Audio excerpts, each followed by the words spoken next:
hold on to it and look at it later. All right, I think we're all set. Right. Great. So thank you again. For the record, Ellen Taylor, Vermont Sustainable Jobs Fund Executive Director. We administer Vermont Farm to Plate and are also very much involved in supporting the New England Food System Planners Partnership, which is our counterparts in the other 5 New England states. And that project is known as New England Feeding New England. So what I'm going to do is, you all have just had a whole bunch of data thrown at you, right? And what I wanted to offer are some models, some frameworks for thinking about how one goes about actually strengthening and expanding our local and regional food system. So a way of doing some sense making around the how we go about this, so that when we come back every year and we show you new data, we continue to see trend lines going in the right direction, right? There's an awful lot that goes into the development side of things and in the way in which we go about trying to expand the food system. It's not just something that just automatically happens on its own. There's aspects of it that might do that, but our belief is that if you can apply certain approaches to things, to the development process, we can accelerate that development because we're being more intentional, more strategic about it. So what I'm going to do is just walk through some of the frameworks or models that we use at the Sustainable Jobs Fund to intentionally, proactively, strategically develop Vermont's food system, and we're applying also to the region. So you've seen this now a couple of times, right? This is what we are talking about. We're talking about the food system, that whole soil to soil approach. But one of the things that Jake didn't mention about this graphic and why we use it, we developed this back in 2010. So like we keep using this, is because there's these 2 other aspects to this diagram that I want to point your attention to. Vermont's food system and those the colored round parts of the food system, the inputs, production, processing, et cetera, those are largely private sector actors, right? So we very intentionally put the private sector in the middle of all this. There are nonprofit farms, there are nonprofit food hubs, there are nonprofit organizations and schools that are producing food. But the vast majority of the food that is produced in our state, in our region, in our country is done by for-profit entities, right? So if we're going to strengthen the food system, then that means we need to be strengthening the viability of the businesses that are in the food system. If we want them to be around for generations, we want them to be able to expand and be profitable, pay good wages and benefits. There's a development aspect to the business of being in the business of food and ag, right? The outermost ring is what is known as the support system. So it's all of the entities like policymakers, like what you are, and government agencies like what Abby is, and nonprofit organizations like Jake and I, and investors and lenders and grassroots volunteers that do gleaning operations, and UVM extension doing education and research, and trade associations that get members to trade shows and to help them reach new markets. All of that ecosystem, you could say, of support entities is also critical to the success of the private sector folks that are producing and moving food. So when we say we're taking a soil to soil approach, that is like the actual production and movement of the actual food. But understand that it takes so much more than just that to be successful at this work, what we're ultimately trying to do. Okay. So another framework we like to think about, or I really like to talk about, is it's really important for individual businesses to identify and understand what stage of development is your business or your farm in. Are you a new and beginning farmer? Are you an early stage farmer? Are you a mature farmer? Are you thinking about succession, for instance? And then what type and scale of operation do you want to be? Are you gonna be just micro and hyper local, so you're just producing for within and selling within a very small radius? Are you small, medium, large? Do you do commodity production? Do you do value-added production? Like, to really name it what it is for your business, for your farm that you want to do. That then, those two things inform the types of markets that you are going to be successful selling into. So if you are a new and beginning farmer that has, let's say, 5 acres of vegetable production, the likelihood that you're going to be able to get into Whole Foods in Boston is pretty much zero. Unless it's like some kind of special niche value added. More likely, you're going to be successful selling into direct markets, which are farmers markets, CSAs, direct. You might have a farm store, those kinds of things. So you think about a three-sided triangle, right? What is that about? It's about balance, right? There's alignment between the stage, the scale and type, and the market that you're selling into. Now, if you're more of a growth stage vegetable farmer, or a value-added dairy producer, for instance, or a mature dairy farm, for instance, selling into your co-op, and you're, say, medium to large scale operation, you have more options. You're more likely to be selling into wholesale markets, like grocery stores, and that could be, and there's lots of different types, right? We've talked about independently owned stores, regional grocery stores like Hannaford's, national ones like Stop and Shop, for instance. You might also choose to sell wholesale into the restaurant market, or sell into the hospitals and the universities through UVM Sodexo or something like that. Because you can provide enough volume, like we talked about earlier, right? Consistency, the packaging, the form. Does the hospital want it cut squash into cubes to be frozen and ready-made, or do they want whole squash, right? Like, understanding the form that the products are that the market wants, whoever the end buyer, the buyer is, right? So having awareness about that dynamic can be very helpful for folks to be like, oh, I don't need to spend my time trying to get into a regional Hannaford's, because I'm never going to be able to provide the volume and the packaging and all of that. We're talking about pallet scale rather than pounds, for instance. Whereas for direct markets, thinking in terms of pounds is just fine, right? So the other part of this diagram then is inside the triangle. We like to talk about the different kinds of key systems that an individual farm or food business also needs to have in balance. So if you are a new and beginning farmer, for instance, the type of infrastructure that you're going to have on your farm versus a mature dairy farm is going to be vastly different. Therefore, the amount of capital you need is going to be very different. You're probably, if you're a mature dairy farm, going to have more than family workers on your farm.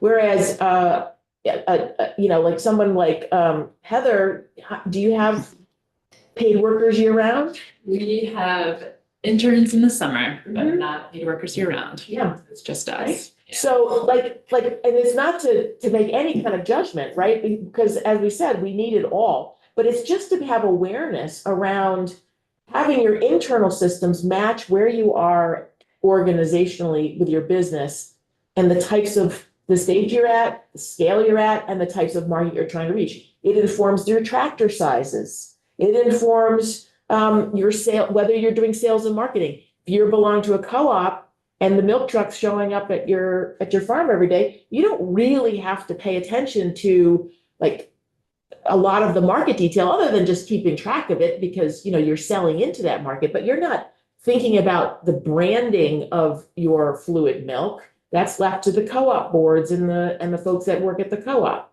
Whereas you're selling into a farmer's market, you're selling into a local grocery store, like an IGA or something, you do need to think about your packaging and your sales and your marketing and presentation, how you're going to show up on the shelf, right? So again, it's just to simply say that it's really important, we find from the business viability, a business development perspective, for business owners and farmers to be thinking about this.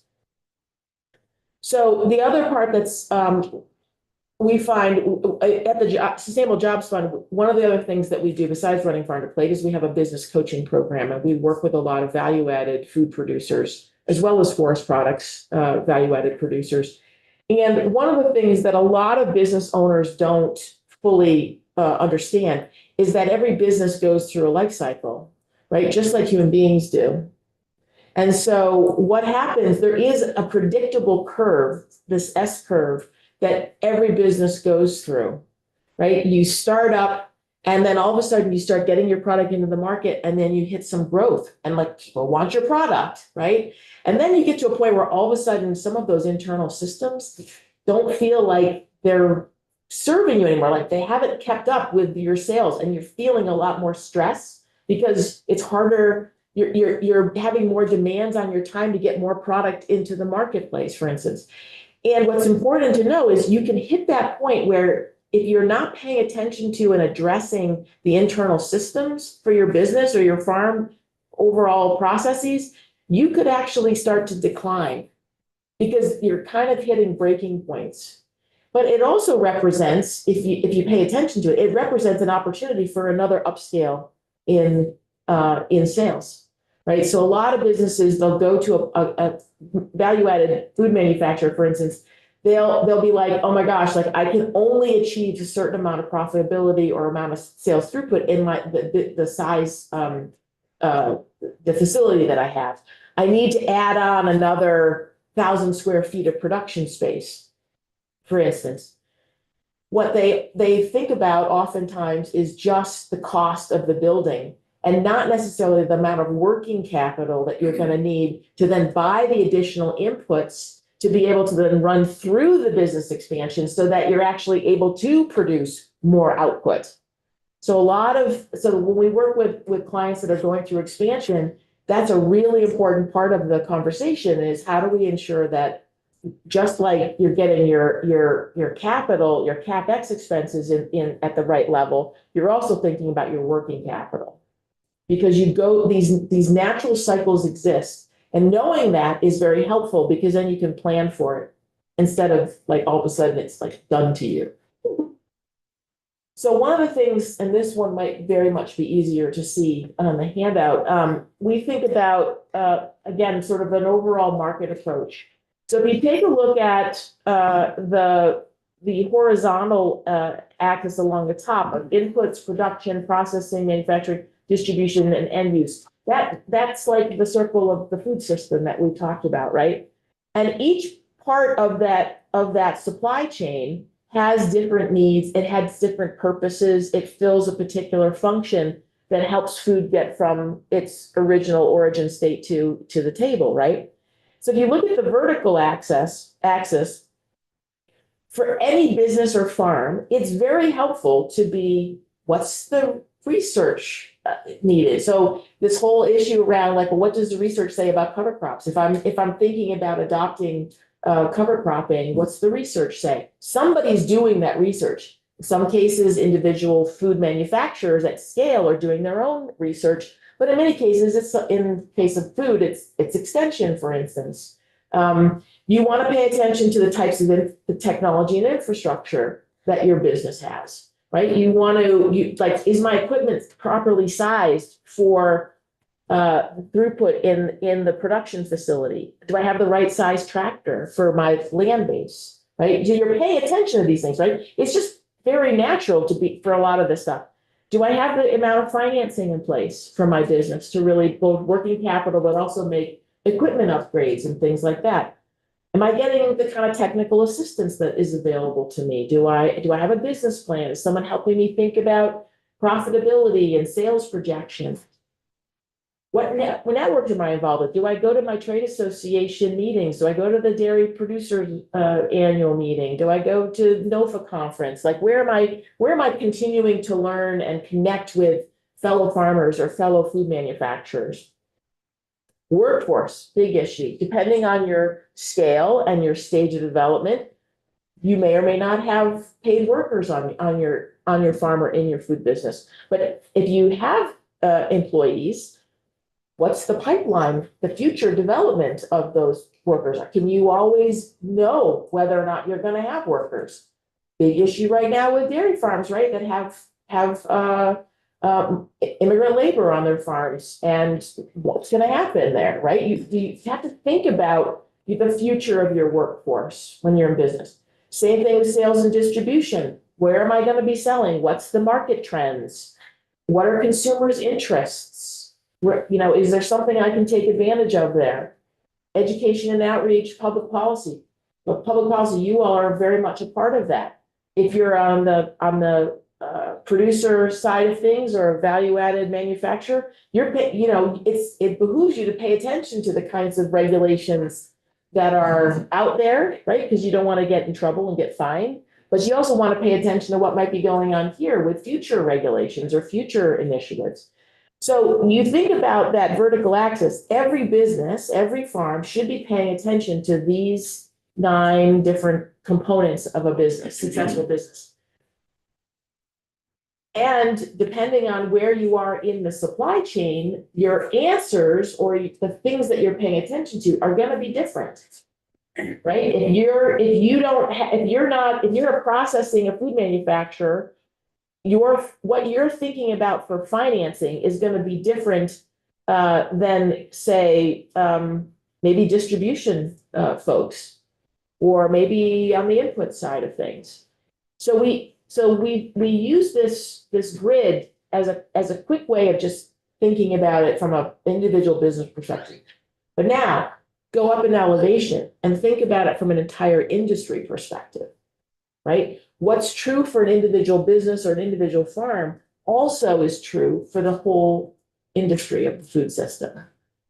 So this is where, for instance, Heather Darby at Extension doing her research, that benefits multiple farms, right?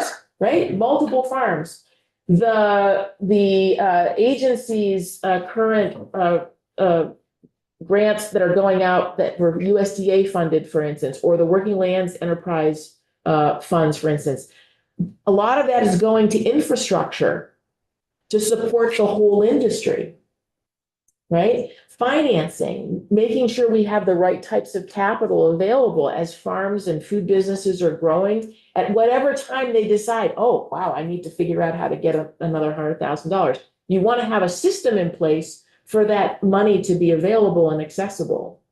The technical and business assistance, we'll spend a little time on that to show you what a whole continuum exists to support farmers and food producers, food manufacturers in that area.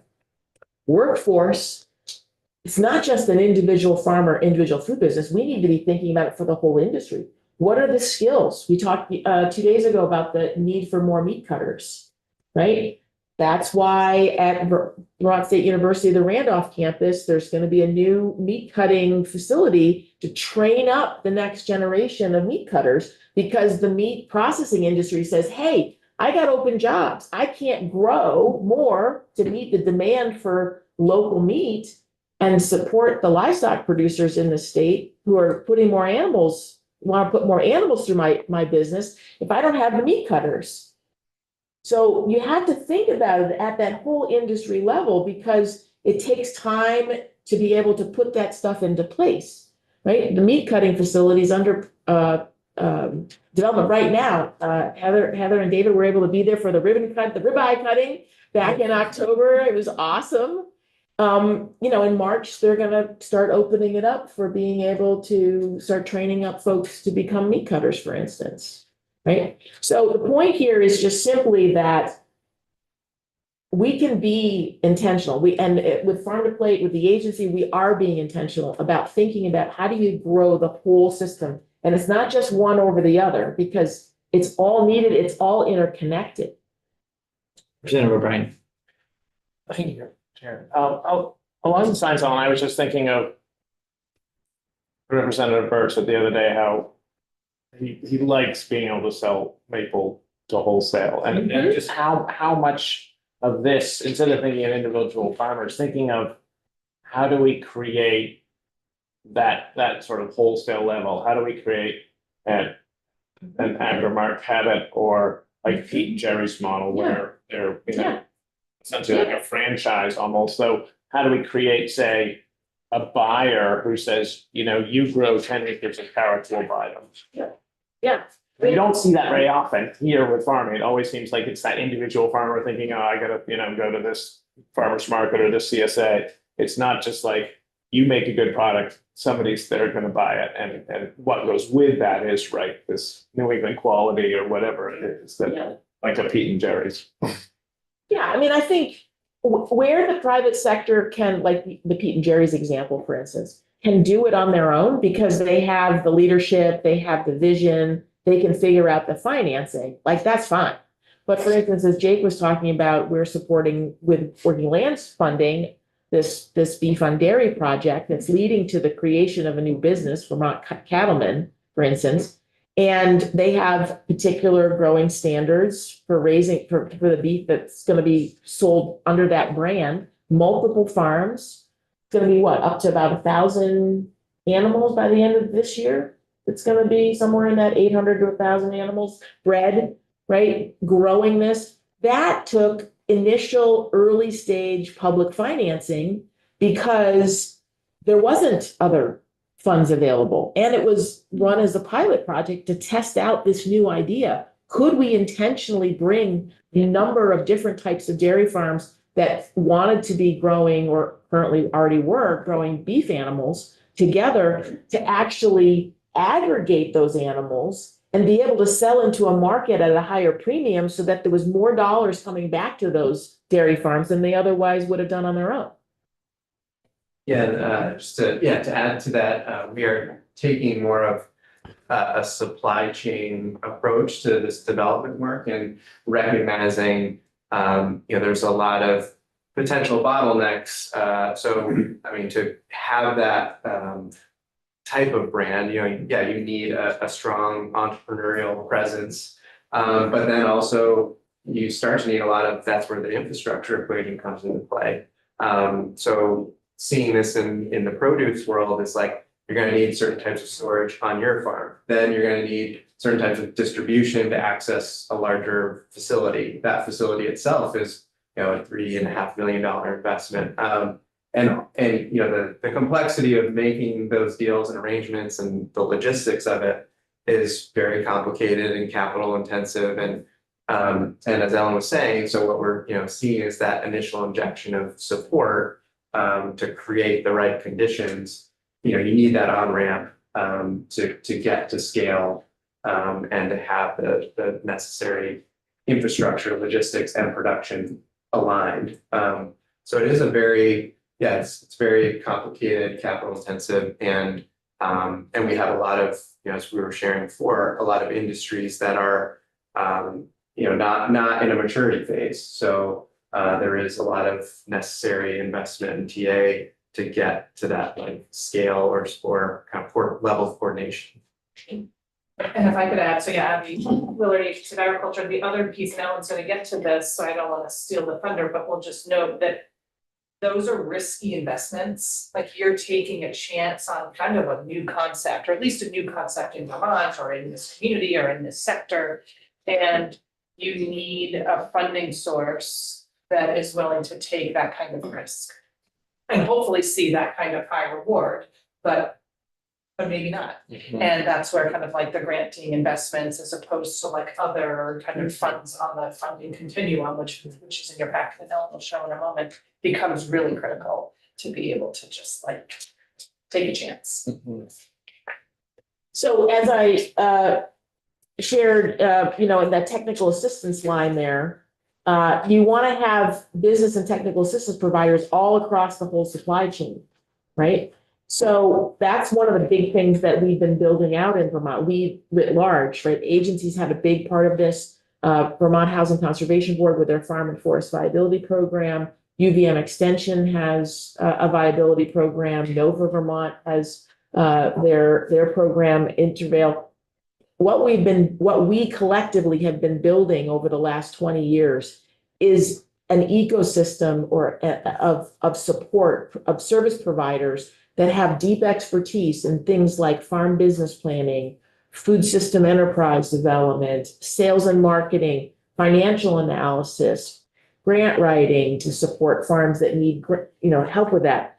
So just like we have this stage of development, what we've been building out collectively have been to get enough availability of business and technical assistance at each stage of a business's life cycle, right? Because the type of business assistance or technical assistance you might need at the startup phase is going to be very different than when you're at the mature stage. You need deeper analysis of your enterprises. It's not putting together a pitch deck and getting your first grant. It is really being able to analyze sales trends and what's going on in the marketplace and international trade impacts. And you're paying attention to different things. And so you need a different type of additional business and technical assistance support and eyes on your business. And so the types of infrastructure support that is also needed, like you're at a startup phase, you're not going to be entertaining a co-packer or an aggregator, for instance, right? Because you're not producing enough products and to be able to do that. But when you get to be a more growth stage, mature stage, and you're in a food manufacturing situation, you might decide, I don't want to manufacture that many cookies anymore. I'm going to pay somebody else to use my recipe, to do it at scale, do the packaging. I'm going to focus on the sales and marketing side of things and the recipe development and those and that kind of thing, right? And then there's a whole group of other support organizations like the Economic Development, Vermont Department of Economic Development, that can help with trade exports and with trade shows, and the Agency of Agriculture and Regional Development Corporations to help with all of that. And the same thing we've been building out collectively on the value-added farms and food business side. And there's different actors. So those different service providers listed there, they do different things. They have different areas of expertise. The Food Venture Center, for instance, is they provide support and business assistance through business planning and recipe development and HACCP plans creation and packaging. TA, for instance, for the businesses that go to the Venture Center to use their commercial kitchens. That's very different than, say, an Intervale Center that doesn't have that facility. They're going to be providing different types of business assistance. Right? What's HACCP? HACCP is hazards. Control and critical control point, food safety requirement. It's really good. It's like a plan that normally comes from food manufacturing. So one of the things that this is more just awareness that this resource exists in case you run across value-added food producers in particular that are interested. We produced 6 modules of what's called Business Sense, and it's looking and it was written by our coaches, our business coaches from the Jobs Fund, and they cover these particular topics of financial literacy, business operations, governance and leadership, human resources, marketing, and sales. And the intention is to just have something documented of best, tried and true tips for really excelling as a business. Again, to try to be as profitable as possible, because profitability helps with them being able to pay better wages and benefits, which is, by the way, on the other side of the affordability equation. Right? We're trying to figure out ways to reduce costs. We also need to be figuring out how to help people increase their income, because then everything will be more affordable.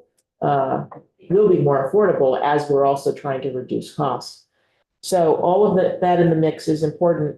And so then the other continuum that we're big on promoting is this notion of a capital continuum, that we need all types of money for all different stages, depending on what it is you're trying to do as a business or as a farm. So this is on a risk and reward scale. And as Abby was saying, under grants are considered high risk because you don't know if what the grants that you're giving out are going to work. But if they do land, it could be also very high reward. It could be some new innovative model. So, Working Lands Enterprise Fund, USDA Rural Development, entities that provide grants, the Vermont Community Foundation, for instance, when they're doing all the relief work that happened the last 2 summers, Farmer Relief Fund and things like that. That's up on the higher risk and higher reward level. You don't really see, on the farm side, you don't see equity investors, although what's the big, huge one up in Island Pond, the maple producer, that's owned by an equity firm in Connecticut, I believe, still, right? I don't know. Butternut? The sweet. No, Sweet tree. no, No, butternut. no, in Island Pond. Sweet tree. Sweet Tree. So that's an equity firm, I right? heard they changed ownership or, yeah, Okay, it, originally. but I think it's Yeah. switched to a different one now. But, we don't see equity firms investing in existing farms. The equity firms are starting to buy up more farmland, which is a very troubling trend, I would Yes. say. Right? They're seeing that as an investment. Farmland should No not be. gates. So, but you have things like debt, lower risk, lower reward. On the debt side, banks, traditional ag lenders like USDA, FSA, Farm Credit East, those are incredibly important for certain types of capital that they provide, right? But, and then there's other things in the middle like convertible debt. So for instance, High Mowing Seeds up in Wolcott, when they were wanting to expand, they couldn't handle any more debt at that point because they were expanding and really growing, and they needed the working capital to invest in growing their overall operation.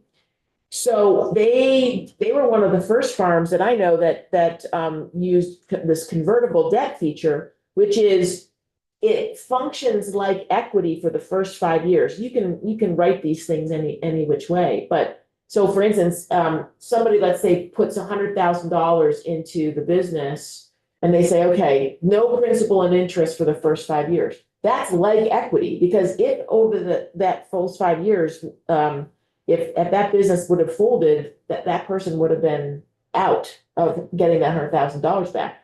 But after that 5-year mark, it converts to a debt instrument. And so then you're paying principal and interest. So what's the benefit of that? It means that you've got more working capital, more cash in the bank as you're growing in those early stages, right? So this is where having different types of capital, depending on the need of the business and the farm, is really useful. So we need it all is the main takeaway here. And the collective, we have been working really hard to try to build this out more so that more types of capital are available all across. I'd love some of that 0.0 for 5 Right, years. right, yeah, right. So who would that lender be then? Or It could be an individual investor. Yeah, it would be an individual investor. It'd Yeah. be somebody that, has is usually a high net worth individual. They are really have a values alignment with what's out there, intentionally using some of their wealth to invest in things that they really believe in. And some foundations Yes. do, yeah. Yeah, so, but those are usually not 0% interest, so they're, like, the community foundation has what's called the Taproot Fund. And a number of foundations have put money into it and they can invest in, so for instance, they invested in the Jonesland farm conversion from dairy to goat operation, for instance. So it's very low cost money, but it will be paid back. I don't know what the terms are, but they're typically in a couple percentage point range, right? So less expensive than traditional bank debt. And, but for that type of money, those projects would not have happened because there wouldn't have been enough actual collateral to be able to underwrite the debt. Right? And that's another part of why things like, so at the Sustainable Jobs Fund, in 2011, we helped to stand up a for-profit company called the Flexible Capital Fund, L3C. And that does what's called royalty financing or near equity. And that's a very special form of capital. It's not for farms, it's really for food manufacturers and forest products businesses and energy clean tech funds. But the point there is that particular tool is that you structure the payback, you agree on the amount of rate of return that the fund is going to get back. but you structure it in a way that's really gonna support the expansion and working capital needs of the business as they go through that expansion, and it doesn't take collateral. So it's an unsecured debt in many cases, that's the instrument. And it's priced, or it's, you get paid back on a percentage of the revenue. So you think about if you're making let's say you're making a $500,000-600,000 investment in expanding a food manufacturing facility. It's gonna take a while before your sales really does that uptick, where you can then service that debt. So it might be that in the first couple of years, you're just paying interest and you're paying back on, let's say, 0.25% of your revenue, right? There's a determined rate of return. But then as you become more, you do ramp your sales, you're paying back at a higher percentage because your cash flow can handle it. So there's these kinds of different instruments that are have been developed that are out there in the marketplace that we're trying to expose more food manufacturers to, because of it, you need to have cash, you need working capital to do these kinds of expansions in a lot of ways. So just two left. So I just reuse this slide that Jake showed you on Wednesday, again, just to say that, you know, the order of magnitude of what we're looking at needing, and these are just rough estimates, you know, to really build out the food system to a greater extent and build towards food security, meaning we can feed ourselves with more of what we're producing. So these types of capital estimates, you know, what's the right type of capital that's going to support those investments? Some of it is going to be grants, because that's the only way. Others, it's going to be debt, it's going to be equity, whatever, right? So it's just, the point is to say, we're not saying that we're looking for all of this money to come from state general fund resources, but some amount should. And what is that? That's really for you all to think about. Where do we want to invest collectively our shared resources of our tax dollars to support something that's so central to Vermont, 20% of all employment in the state, for instance, right? So it's why the Working Lands Enterprise Fund is so critical, and why the kinds of value-added producer grants and the meat, produce, and maple grants are so critical, because it helps to build this out, but it's only a portion of the type of capital that's really needed, and the magnitude of capital that's needed. And I'll just end with Abby's slide, you know, of just the requests, 11,400,033 in requests. 108. Oh, sorry, this thing is covering me, I can't see it. I'll just look at it this way. $108 million in requests for 11.4 million in awarded. 351 up in the top there. If that's the number you were. Oh, on the maple. Great, yeah. Yeah, I'm just saying in total, between all of the types of across, 351 on the maple side. So again, just, I think it's important to understand the order of magnitude but it's also what the opportunity is. You wouldn't see farms and food businesses requesting this kind of money if they did not think that there was opportunity in the marketplace to go after, right? And if you pair that interest in going after the market with the climate imperative of strengthening our food supply to be more resilient in the face of extreme weather events, and not knowing where is our food supply coming from, given what's going on in California and the Midwest and Mexico and China and tariffs and, you know, all the things that are out there that our producers have to contend with, that consumers should be paying attention to. The more that we can secure our land base and secure our food supply is going to be really critical, but that's going to take additional investment. Some of that's in grants, a lot of that is in private investment. So just wanted to add all that to the mix, because it informs then what you're likely to see in the future with the data, we come back in 2, 3, 4, 5 years every year to show you what's been happening because of those investments. Mentioned to the committee that you had given me, you had put together a list of, it was maybe 9 or 10 potential follow-up sessions that you would help coordinate, in any case, doing a deeper dive into a number of different options. And I don't have that list in front of me, and I didn't memorize it, and I don't think that you may have memorized it either, maybe. But even if there's something that's not on that list that our interest sparked in now, if we could consult with you. I just have one other question, and I'll give Richard a chance too. Going back to John's question earlier about the smaller farmer who would really rather not be taking time to go to the farmer's market, but would rather be focused on the farming, and then would prefer to sell it to somebody else, at a wholesale price even. And then you mentioned the beef on dairy.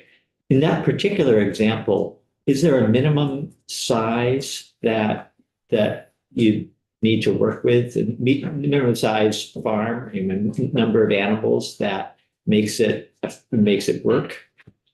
I can, some of that. So some of the economic analysis is happening as part of this pilot to really understand, the cost structure and viability for the whole operation, but also individual participants. But that project is working with, they've bred cows like with 5 organic cows in one case.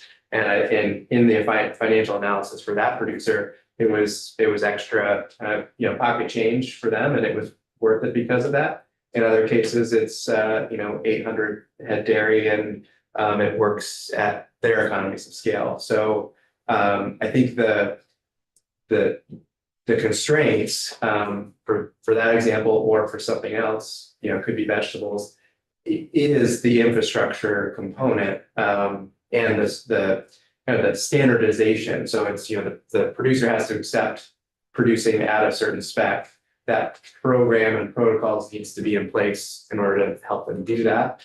But then I think for smaller producers, and this is, particularly come up with produce and vegetables, is you need infrastructure facilities to take and aggregate those smaller volumes to get them to market. So it's actually less on the producer side and more on the sort of marketing and sales. Yeah, and I guess I was thinking, if you were then focusing on the marketing and sales piece, how small an operation would it be worth your time to go and visit to, Right. Pick up, for example. But Yeah. we can dig into that more. Good, thank you. That's helpful. Richard,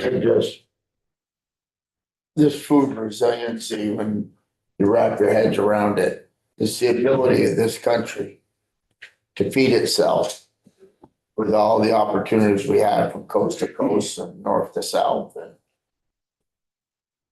we haven't lucked into, we're just cracking into that here. So Yeah. the work is huge. I mean, citrus. Where are oranges coming from now? Florida got beat up by several hurricanes, and it snowed there. Yes, one other thing on that question that you just asked, because this has also come up with meat processing, that so a lot of facilities have preferred to move towards like larger volume, more consistent volume producers, because it's more cost effective for them in not only just the day of processing, but also the logistical arrangements of that.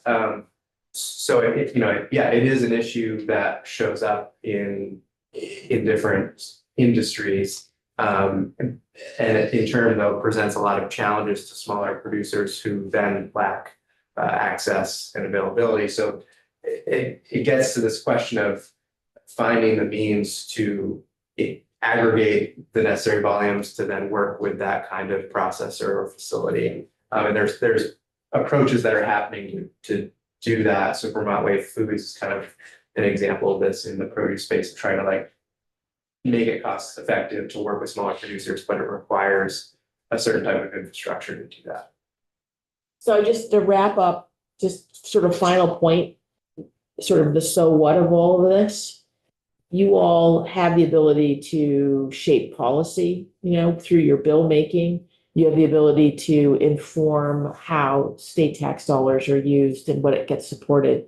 So I think my hope is that between all the data that Jake provided that helps to explain the why this is a good thing to do, that you also, from my presentation, think about really understanding that not all the policy that works for something that's very large is not necessarily going to work for a small operation. So just to be cognizant and mindful around who is that regulation meant to serve or constrain, right? Thinking about the diversity of sizes and scales of businesses. And the same thing on the funding side is to really be thinking about how do we ensure that we're supporting that entire continuum, the whole supply chain, different stages of business development, different scales of operation, as you're designing policy and designing funding streams, to just keep the breadth of all of that in mind. Because there's no one size fits all for any of this stuff, and we need it all. Thank you.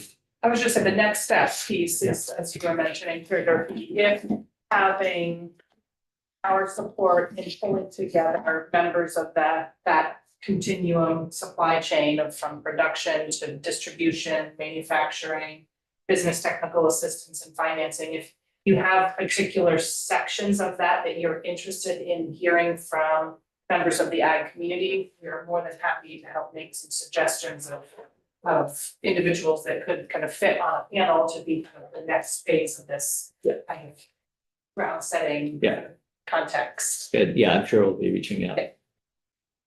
All right. Well, good. Thank you. Thanks again. And so we'll